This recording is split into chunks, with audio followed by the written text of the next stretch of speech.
오늘 신약 강의 우리 9강 우리 함께 말씀을 나누고자 합니다. 지난 시간까지 우리가 사도행전을 이제 시작했습니다. 어디까지 여러분이 기억하시고 또 기억이 안 나시는지 알 수 없으나 기억 안 나셔도 좋습니다. 그러나 오늘 이 시간 함께 나눌 말씀을 들으시면서 오늘 들은 메시지만 머릿속에 마음에 이렇게 다 간직하고 그렇게 돌아가는 이 시간 되기를 소망합니다. 우리가 사도행전을 읽고 나면 항상 마지막에 머릿속에 기억 남는 이름이 있습니다. 사도행전을 읽고 나면 머릿속에 남는 이름 누굴까요? 그렇죠. 사도 바울. 사도 바울이라고 하는 이름이 자연스럽게 머릿속에 남아요. 아무쪼록 보면 사도행전이 총 28장으로 되어 있는데 이 사도행전이 저번 시간에도 말씀드렸지만 사도들의 행전이다. 성령님께서 사도들을 통하여서 어떻게 교회를 세우시고 또 성령의 역사가 이루어지는가를 보여주셨기에 사도행전. 그런데 우리가 사도행전을 조금 더 깊숙이 들여다보면 사도들이 별로 안 나옵니다. 사도라고 해보자 베드로가 등장하고 또 누가 등장합니까? 순교한 야고보와 그리고 이제 뒤늦게 사도가 된 바울이 등장하죠. 어떻게 보면 대부분의 이야기는 이제 13장부터 아니면 이게 보면 거의 바울의 이야기가 주를 이루고 있어요. 그러면 우리는 꼭 이것은 사도행전이기보다 바울행전 이렇게 이름 붙여도 전혀 무색하지 않는 그런 바로 이야기가 오늘 이 이야기인데요. 자, 그러면 우리가 사도 바울을 너무나도 잘 알고 있습니다. 너무나도 많이 들었기 때문에 그렇다면 사도 바울이 과연 어떤 인물이고 어떠한 역할을 했는지 우리 오늘 이 시간 그리고 다음 시간까지 한번 나누도록 하겠습니다. 사도행전을 여러분 누구나 다 읽으셨을 거예요. 그런데 그것이 머릿속에 크게 어떤 내용인지 얘기해보라 그러면 말할 수 있는 사람이 별로 없어요. 심지어 목회자들도 갑자기 사도행전 대충 어떤 내용입니까 얘기하면 막 머릿속이 막 뱅글뱅글 돌아가지요. 이것도 중요하고 한 번에 정리해 드릴 수 있는 그러한 팁을 드리도록 하겠습니다. 자, 사도행전이 28장입니다. 그런데 성경은 참 놀랍게도 감사하게도 이 사도행전 28장에 관한 이야기를 한 절 말씀에 압축해서 기록하고 있어요. 그게 무슨 말씀이냐 하니까 사도행전 하면 기억나는 말씀. 사도행전 1장 8절 말씀. 이 1장 8절 말씀에 사도행전의 28장에 들어가는 모든 내용들이 어떤 내용이 이제 보여질 것인가 하는 것이 압축해서 나와 있습니다. 그런 의미에서 1장 8절 한번 읽어볼까요? 자, 시작. 오직 성령이 너에게 임하시면 너희가 권능을 받고 예루살렘과 온 유대와 사마리아와 땅끝까지 이르러 내 증인이 되리라 하시니라. 아멘. 이 말씀 계속 좀 띄워주시고요. 자, 그러면 왜 그러냐니까 잘 보십시오. 자, 28장을 좀 나누겠습니다. 1장부터 2장, 그리고 3장부터 7장, 그리고 8장부터 12장, 그리고 13장부터 마지막까지 이렇게 크게 나누는데, 자, 1장부터 2장의 말씀의 주 내용이 뭐냐? 보세요. 오직 성령이 너에게 임하시면 너희가 권능을 받고, 여기까지의 말씀, 이게 1장부터 2장에 기록된 말씀이에요. 그럼 한번 떠올려 보십시오. 어떤 사건이 등장합니까? 마가의 다락방에 성령의 역사가 부어져서 그리고 제자들이 권능을 받는, 맞나요? 오직 성령이 너희에게 임하시면 너희가 권능을 받고, 그 이야기가 지금 바로 딱 2절까지 말씀. 그럼 그 다음에 3장부터 자, 몇 장까지라고 그랬어요? 자, 3장부터 7장까지의 말씀은 이제 어디까지의 이야기냐? 그럼 거기 보세요. 권능 받고까지 얘기했죠? 그 다음입니다. 예루살렘과 끝이에요. 3장부터 7장 말씀 오늘 궁금하면 집에 가서 한번 읽어보십시오. 3장부터 7장까지의 말씀은 예루살렘에서 일어난 사건들이 주를 이루고 있어요. 베드로가 성령의 능력을 힘입어서 말씀을 선포했더니 3,000명이 5,000명이 주님께로 돌아오는 역사를 기록하고 있지 않습니까? 그리고 뿐만이 아니라 좀 안타까운 이야기지만 스데반이 이제 순교를 당하는, 그러니까 이 제자들이 예루살렘 안에서 겪게 되는 그런 중심적인 사건들이 3장부터 7장까지 이루어지고 있다는 거예요. 맞나요? 못 믿겠으면 오늘 집에 돌아가셔서 읽어보시면 되겠습니다. 자, 그 다음 뭐죠? 온 유대와 사마리아와, 여기까지 말씀이 이제 어디예요? 8장부터 12장까지. 온 유대와 사마리아에서 이제 복음이 전파되는, 이전까지는 그 하나님의 역사가 예루살렘에만 집중되어 있었어요. 그런데 스데반의 순교로 말미암아 하나님께서는 어떻게 하십니까? 제자들을 예루살렘에서뿐만이 아니라 땅끝까지 이제 흩어지게 만드세요. 그 시작이 이제 온 유대와 사마리아로 갑니다.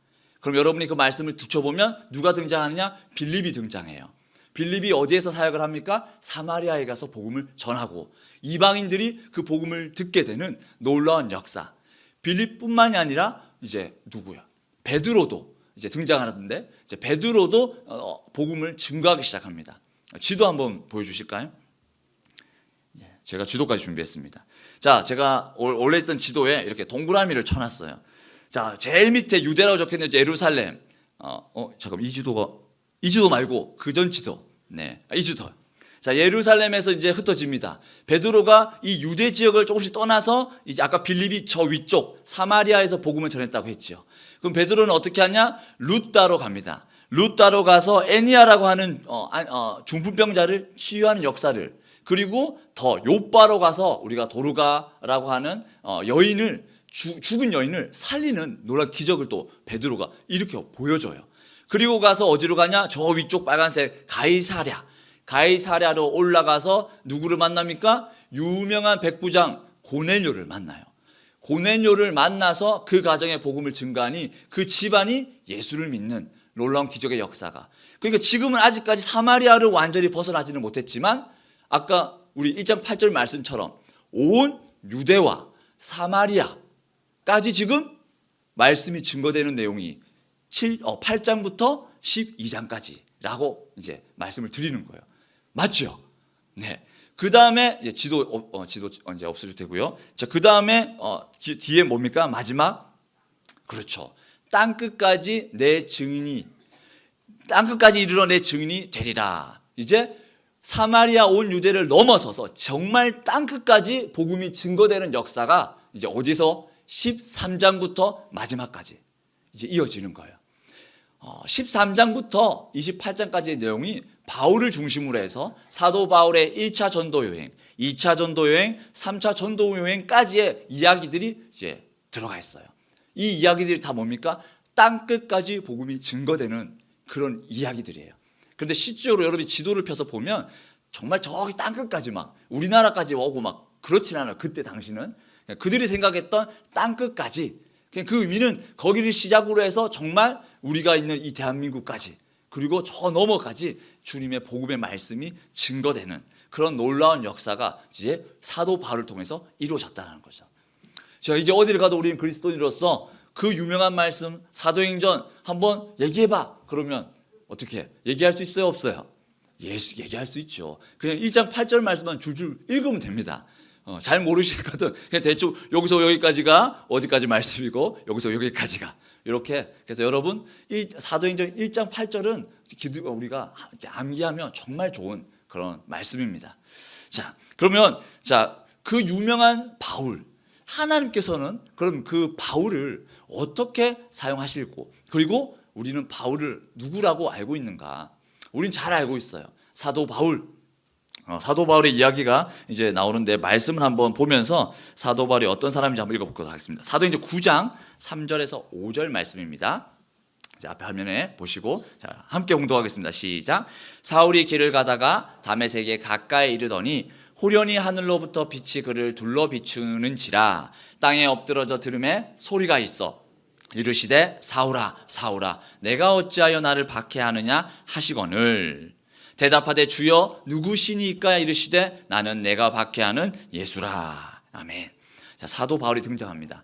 오늘 말씀에는 정보가 없지만 사도 바울은 다소로라고 하는 지역 출신입니다. 그리고 사도 바울은 베냐민 지파의 그리고 유대인이고, 그리고 가말리엘스라에서 철저하게 교육을 받은 율법 교육을 받은 율법 학자예요. 그리고 또 뭡니까? 로마의 시민권자입니다. 이렇게 얘기하면 뭐 그게 뭔가 하지만 오늘로 치면 말 그대로 모든 것을 다 갖췄다고 말할 수 있는 사람이에요. 우리나라에서 뭐 제일 좋은 대학 하면 S대 얘기를 할 정도로, 그럼 거기에 나와서 대학원까지 박사과정까지 다 하고 그 우리나라에서 가장 최고로 치는 어떠한 기업에 들어가서 거기서 거의 뭐 아주 높은 직급을 가지고 있는 데다가 신앙도 엄청 좋고 똑똑하고 집안도 한 5대까지 믿는 집안이에요. 뭐 그렇게 보면 뭐 이제 남부러울 거 없는 사람이잖아요. 그죠? 정말 그런 사람이 바로 바울이었다. 그리고 여러분도 아시다시피 신약의 거의 뭐 반 이상을 누가 기록했습니까? 사도 바울이 기록한 거예요. 여기에 뭐 바울 서신 2 이렇게 기록되고 있지는 않지만, 여기 뒤에 이제 우리가 앞으로 나누겠지만, 여러분이 너무나도 잘 들었던 그 모든 메시지들이 거의 대부분 누가? 바울이 기록한 그런 서신서라는 것을 우리가 기억한다면, 야, 바울은 정말 대단한 사람이구나, 정말 멋진 사람이구나, 우리가 본받을 만한 믿음의 사람이구나 라고 생각할 수 있습니다.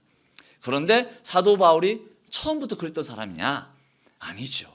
아주 나쁜 인간이 바울이었어요. 오늘 방금 우리가 읽은 말씀에 이제 바울이 무엇을 했는지 대충 나오잖아요.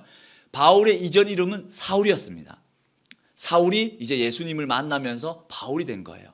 그런데 이 바울이 어떤 일을 했냐 하니까 우리가 3절, 4절, 5절 말씀을 보면 예수님께서 이제 바울에게 나타나셨어요. 그리고 바울에게 말씀하십니다. 네가 왜 교회를 박해하냐? 그럼 막 누구신데 저한테 이렇게 말씀하십니까? 나는 네가 박해한 예수다. 이렇게 얘기를 하는 거예요. 지금 이 말씀에는 사울이 어떤 일을 하러 이제 다메섹으로 가는 길이었냐니까, 이제 스데반을 죽이는 것으로 부족해서 정말 이제 신이 난 거예요. 야, 내가 예수쟁이들 다 잡아 죽일 거야. 감옥에 다 잡아 넣어야지. 그래서 다메섹에 공문을 들고 가서 이제 다메섹으로 가서 이제 예수쟁이들을 붙들러 가는 길이었어요. 근데 그때 이제 예수님께서 사도 바울을 만나 주신 거예요. 앞에 막 이렇게 진짜 몸으로 나타나신 것이 아니라 우리가 영적으로. 그래서 사도 바울도 예수 그리스도에 대한 이름과 모든 역사에 다 들어봤잖아요. 근데 그분이라고 쩌렁쩌렁하게 말씀하시니까 이제 막 두려운 거예요. 내가 언제 주님을 제가 박해했습니까? 그렇죠? 근데 여러분, 실질적으로 바울은 예수님을 만난 적이 없어요. 실제로 예수님을 만나서 박해하거나 신문 받을 때 옆에서 거들거나 그렇게 하지 않았습니다. 예수님을 만나본 적이 없기 때문에. 그럼 어떻게 바울이 예수님을 박해했다고 또 예수님은 그렇게 얘기를 하냐? 실질적으로 여기서 정말 우리가 중요한 이제 메시지가 하나가 등장하는데, 네가 박해한, 네가 교회를 박해했다라고 말하는 것. 사울이 이전까지 누구를 박해했습니까? 그리스도인들을 박해했어요. 이 말인즉 네가 박해한 그리스도인, 그것이 바로 나다. 네가 박해한 그리스도인, 그 사람들이 교회다. 네가 박해한 그리스도인이요, 그 교회를 박해한 것이 나를 박해한 거다 라고 얘기하고 있는 거예요. 오늘날 교회가 무엇인지 그 근본적인 것을 우리는 정확히 알 수 있어요. 교회는 건물이 아니라 예수 그리스도를 믿는, 그래서 그 말씀대로 살아내는 저와 여러분이 바로 교회라는 사실. 그리고 저와 여러분 안에 누가 함께 하십니까? 주님이. 누군가 나를 박해하면 그 사람은 누구를 박해한가요? 이덕재를 박해한 것이 아니라 이 안에 함께 하시는 예수 그리스도를 박해한 거예요. 위로가 되시죠? 이제 누구도 나를 못 건드릴 것 같아요. 그렇죠? 네. 그렇다고 너무 의시되지 마시고. 그런데 이걸 반대로 생각해 보십시오. 내가 그렇게 위대하고 귀하고 소중한 사람이라고 한다면, 하나님이 나와 함께 하시는 그리스도인이라고 한다면, 여러분 옆에 앉아있는 분도 어떻습니까? 똑같다라는 거예요. 여러분, 여기에 그 누구도 여러분이 함부로 할 수 있는 사람은 아무도 없습니다. 여러분이 혹 뒤에서 있지도 않은 얘기로 저 사람 욕을 해요. 그럼 누구를 욕하는 거예요? 예수님을 욕하는 거예요. 정말 거룩하게 잘 살고 있는데 나랑 어떤 의견 대립으로 좀 틀어졌어. 그 다른 사람이랑 얘기할 때 그 사람 인간 안 된다 이렇게 얘기하면 어떻게 되는 겁니까? 예수님 인간 안 된다 이렇게 되는 거예요. 그래서 우리가 입술을 조심해야 됩니다. 저도 인간인지라 왜 미워하고 그런 사람이 없겠어요. 정말 어떻게 저런 사람이 교회를 다닌다고 할 수 있을까? 라고 생각하지만 어느 순간 딱 보면 또 그 사람이 확 180도 바뀌어가지고 그 누구보다 앞장서서 하나님의 일을 하는 것을 볼 때가 있어요. 그러면 오히려 그 사람을 볼 때 내가 부끄러워. 내가 저 사람을 예전에 막 욕하고 그랬는데, 싫어하고 미워하고 그랬는데, 어떻게 저 사람이 그리스도인이냐고 그렇게 정죄했는데, 오히려 지금은 나보다 더 솔선수범하고 나보다 더 섬기고 나보다 더 멋지게 신앙생활을 하고 있구나. 하나님은 언제 어디서 누구를 어떻게 쓰실지 아무도 모른다는 거예요. 오늘 말씀해 보십시오. 세상에 주님께서 그렇게 그리스도인들을 박해하고 심지어 죽이기까지 했던 그러니까 사울이 이 바울을 사도로 쓰실 줄 누가 알았겠습니까? 아무도 몰랐어요. 사랑하는 여러분, 서로 사랑하시기 바랍니다. 혹 지금 미움의 감정이 조금이라도 있다면 그거 어떻게 하겠어요? 미운데. 그러면 그 감정을 조금씩 밉되 욕은 하지 말자. 밉되 그 사람을 이렇게 잘못된 그런 뒤에서 나쁜 일은 하지 말자. 아무도 아멘을 안 하시네요. 네. 그렇게 하셔야 됩니다. 네, 그렇게 해서 이제 바울이 그렇게 지나가지요. 그리고 이제 본격적으로 주님께서 13장을 통해서 이제 바울을 쓰시는데 13장으로 넘어가기 이전에 이제 12장에 잠시 야고보가 등장합니다. 우리가 지금 신약 강의를 하고 있기 때문에 제가 왜 이 얘기를 하냐니까, 자, 12장에 야고보가 이제 등장해요. 야고보 하면 여러분 누구를 떠올리세요? 여기서 왜 중요하니까 야고보가 순교를 당합니다. 첫 번째 순교자로 나와요. 12제자 중 첫 번째 순교자 야고보. 그런데 우리가 성경을 제대로 읽지 못하면 사도행전 12장에도 야고보가 등장했는데 이 야고보가 죽임을 당해요. 그런데 사도행전 12장 17절에 제가 읽어드리겠습니다. 베드로가 그들에게 손짓하여 조용하게 하고 주께서 자기를 이끌어 옥에서 나오게 하던 일을 말하고 또 야고보와 형제들에게 이 말을 전하라 하고 떠나 다른 곳으로 가니라. 누가 등장합니까? 야고보가 등장해요. 방금 야고보가 죽었잖아요, 앞절에서. 그 이 야고보는 다시 살아난 야고보인가? 아니에요. 앞전에 죽은 순교한 야고보는 12제자 중에 야고보고, 지금 등장하는 이 야고보는 12제자는 아니었습니다. 예수님의 동생 야고보예요. 예수님의 형제인 야고보라는 거예요. 그럼 이 야고보는 어떤 일을 했냐? 나중에 15장에 첫 예루살렘 총회가 등장합니다. 정말 중요한 사건이에요. 이 사건에 이제 주도적으로 그 회의를 이끌어가는 그런 사람이 야고보예요. 그리고 이후에 야고보서를 누가 기록합니까? 12제자 야고보가 기록한 것이 아니라 예수님의 형제 이 야고보가 그 야고보서를 기록합니다. 그래서 우리가 사도행전을 읽다가 12장까지 읽고 그 다음에 우리가 넘겨서 볼 만한 말씀이 야고보서예요. 그리고 또 여러분이 또 볼 말씀이 뭐냐니까 갈라디아서입니다. 갈라디아서와 야고보서는 양대 산맥이에요. 그러니까 양대 산맥으로 중요하다고 해서 양대 산맥이 아니라 야고보서는 아주 본격적으로 행함을 강조합니다. 그러나 갈라디아서는 믿음을 강조해요. 그렇다고 해서 이 행함에 그냥 겉으로 드러나는 것만을 말하는 것이 절대 아닙니다. 여기에는 믿음을 동반한 행함을 얘기하고 있어요. 그러니 야고보서를 읽을 때는 갈라디아서를 함께 읽어야 이게 균형을 이루어서 내가 왜 그렇게 행동해야 되고 내가 어떠한 믿음을 가져야 되는지 우리가 제대로 볼 수 있다. 그래서 여러분 13장을 읽고 나면 갈라디아서를 읽고 12장까지 읽었다면 야고보서를 읽고 또 뭐 여기까지 읽었다면 야고보서의 갈라디아서를 같이 읽어도 괜찮습니다. 자, 그렇게 가고 이제 13장 본격적인 바울의 여행이 시작됩니다. 그럼 바울이 어떻게 여행을 시작하는지 우리 한번 말씀을 또 보도록 하겠습니다. 사도행전 13장 2절 4절 말씀입니다. 함께 보겠습니다. 시작. 주를 섬겨 금식할 때에 성령이 이르시되 내가 불러 시키는 일을 위하여 바나바와 사울을 따로 세우라 하시니 3절 말씀. 금식하며 기도하고 두 사람에게 안수하여 보내니라. 두 사람이 성령의 보내심을 받아 실루기아에 내려가 거기서 배 타고 구브로에 가서. 아멘. 자, 지금은 원래 그 교회의 중심이 예루살렘 교회였어요. 근데 박해를 시작으로 이 중심이 안디옥으로 넘어갔습니다. 지금 안디옥에서 이제 그 안디옥의 줄을 이루는 지도자들이 누구를 이제 세웁니까? 바나바와 사울을 세우는 거예요. 그리고 바나바와 사울을 이제 본격적으로 복음이 땅끝까지 전해지도록 이제 보냅니다. 그런데 정말 중요한 이제 시작이에요. 왜냐? 이 첫 번째 전도 여행 1차로 시작으로 말미암아 복음이 땅끝까지 증거되니까. 이 이야기는 정말 중요한 기독교 역사상에서도 중요한 시점이다. 어디에서 출발했다? 안디옥 교회에서. 그래서 여러분 이걸 기억하시고, 그런데 여러분 이 중요한 사건을 시작함에 있어서 이 지도자들, 영적인 지도자들과 바나바 사울이 그냥 가만히 있었냐, 있다가 그냥 갔느냐, 그게 아니라 성경은 뭐라고 이야기하고 있습니까? 금식하며 기도했다고 얘기하고 있어요. 큰 사명을 우리가 받고 그 사명을 받기 이전에, 그것을 우리가 행하기 이전에 우리가 해야 될 일이 무엇인지 성경이 얘기하고 있습니다. 기도하는 거예요.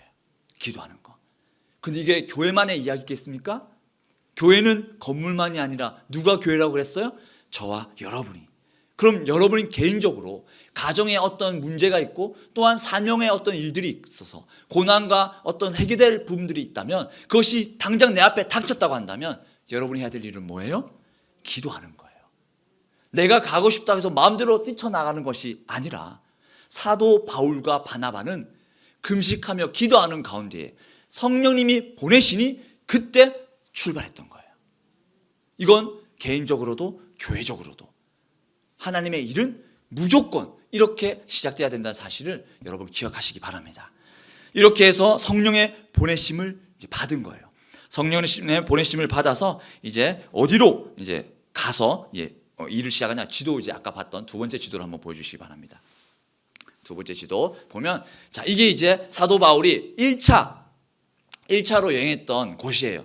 지금 안디옥이 어디 있습니까? 저기 오른쪽 중간 지점에 파란색 동그라미 보이시나요? 저기가 안디옥이에요. 저기 안디옥에서 이제 파송을 받았다고 했어요. 어디로 파송을 받았냐? 저기 보면 제 왼쪽, 그렇죠. 왼쪽으로 가면 저 섬이 하나 있습니다. 섬 보이시나요? 저기에는 섬을 뭐라고 쓰여 있냐 하니까 키프로스라고 써 있는데, 이 키프로스가 오늘 우리 성경에 되어 있는 구브로예요. 구브로 섬입니다. 그럼 저기로 보냈는데 첫 번째 살라미로 들어가서 이제 저기에서 사건이 하나 일어나요. 거짓 선지자와 이제 영적 싸움을 합니다. 그래서 선지자가 막 이제 거짓으로 바울은 이제 막 시기하고 질투하면서 바울이 복음을 말씀을 전하자고 했던 그때 당시 총독이었던, 이름도 똑같은 바울이에요. 이제 그 사람을 이제 전도하려는데 방해를 합니다. 여기도 좀 이제 로마 총독 서기오 바울. 그런데 이 영적 전쟁에서 누가 이깁니까? 바울이 이기죠. 그래서 저기 로마 총독 서기오 바울이 이제 회심을 해요. 이 사건으로. 그래서 이 사건을 이기고 그 다음에 성령님께서 어떻게 인도하시냐? 저 섬에서 이제 바보라고 하는 지역에서 배를 타고 위로 올라갑니다. 버가 쪽으로 이제 올라가죠. 저 버가에서 비시디아 안디옥까지 올라가는데, 저기에 회당에 있는 유대인들을 만나서 그들에게 또 온전한 말씀을 교육함으로 말미암아 그 비시디아 안디옥에 있는 사람들을 말씀으로 다시 세워요. 그리고 나가서 이제 이고니온, 루스드라, 더베 오른쪽에 있는 저쪽 지역을 이제 순회하는데, 저기에 바울이 가려고 해서 간 것이 아니라 아까 있던 안디옥에서 바울이 말씀을 제대로 선포하고 놀랄 일들이 벌어지고 사람들이 변하니까 그것을 보던 나쁜 사람들이 시기 질투해서 바울을 쫓아내요. 쫓겨가지고 어쩔 수 없이 이고니온, 루스드라, 더베로 바울이 가게 됩니다. 고난과 핍박을 받아서 바울이 어쩔 수 없이 가게 된 저곳에서 또 놀라운 역사들을 이제 말씀으로 세움받는 그런 기적의 역사들이 저 지역에서 일어나죠. 저 지역이 어느 지역이냐? 갈라디아 지역이에요. 갈라디아. 지도에서는 갈라디아라고 안 써져 있는데 갈라디아 지역이 엄청 넓어요. 저 지역이 딱 갈라디아 지역인데, 저 지역을 사도 바울이 돌고 나서 기록한 것이 무엇이다? 갈라디아서예요. 그럼 이 배경을 알면, 갈라디아서의 내용을 읽으면, 야, 저 지역에서 얼마나 저 성도들이, 이방인 성도들이 하나님의 말씀을 온전히 못 배워서 자기 마음대로 저렇게 믿음을 실천하면 어떻게 저렇게 할 수 있을까? 그걸 바로잡아주기 위해서 쓴 책이 갈라디아서예요. 그냥 오직 믿음으로 이렇게 해서 갈라디아를 그냥 아무 때나 쓴 것이 아니라, 그러면 오늘날 내가 믿음 생활을 잘하고 있는지, 온전한 믿음을 가지고 있는지 그걸 알려면 이러한 배경을 붙들고 갈라디아서를 읽어보는 거예요. 그 말씀이 나 안에 들어오게 되는 거죠. 이렇게 해서 다시 돌아가서 1차 전도행이 끝이 납니다. 이방 세계에 가서 이제 놀란 이방인들에게 복음을 증거했어요. 또 복음이 전파됩니다. 그런데 기쁜 소식이잖아요. 안디옥 교회 갔어요. 이 소식을 이제 전했습니다. 선교 보고를 하는 거예요. 지도 이제 없어도 됩니다. 선교 보고를 했는데, 그러면 여러분 한번 보십시오. 우리가 파송한 선교사가 갔다가 들어왔어요. 그런데 그 선교사를 통하여서 놀라운 기적의 역사들이 그 지역의 말씀으로 이어졌으면, 우리가 파송한 선교사가 와서 선교 보고하면 그걸 듣고 있는 우리는 어떤 기분이 들어요? 행복하잖아요. 우리가 헌금을 모아서 사례를 들여서 우리가 보냈는 그 선교사를 통하여 저기 막 놀라운 지역에 하나님의 복음의 말씀이 선포돼서 결과가 나왔으니 칭찬해야 되잖아요. 그런데 문제가 생기기 시작합니다. 어떤 문제가 생기냐니까, 이제 아주 율법주의자, 이제 율법주의적인 그리스도인인데도 불구하고 아직도 율법을 이제 벗어보지 못한 그런 율법주의자들이 이제 반기를 들기 시작해요. 이방인들이 그래 좋다, 이방인들까지 복음의 말씀이 증거된 거 거기까지는 인정한다. 그런데 여기에 하나 더 해야 된다. 그들도 할례를 행해야 된다. 구약에 이루어지는 할례를 행해야만이 그들이 예수님을 온전히 만났다라고 우리가 인정할 수 있다, 이렇게 되는 거예요. 그러니까 구약의 그런 어떤 전통, 예수님께서도 그렇게 하시지 않은 그 말들을 이방 세계에 이제 그거를 이제 막 들이밀려고 하는 거죠. 근데 여기에 이 문제 때문에 여기서 예루살렘 총회, 이제 각 지역에 있는 지도자들을 불러서 우리 이 문제를 놓고 우리 한번 얘기해 보자. 그래서 첫 번째 총회가 여기서 벌어지는 거예요. 그러나 감사하게도 하나님은 어떻게 하십니까? 여기에서 여러분 이신칭의 들어보셨습니까? 오직 구원은 무엇으로 말미암는다? 믿음으로. 우리의 행위가 아니라 우리가 믿음으로 말미암아 우리는 구원을 받을 수 있다라고 하는 이야기가 여기에서 이제 정해지는 거예요. 우리 기독교의 핵심이 이 총회를 통해서 정해졌다는 겁니다.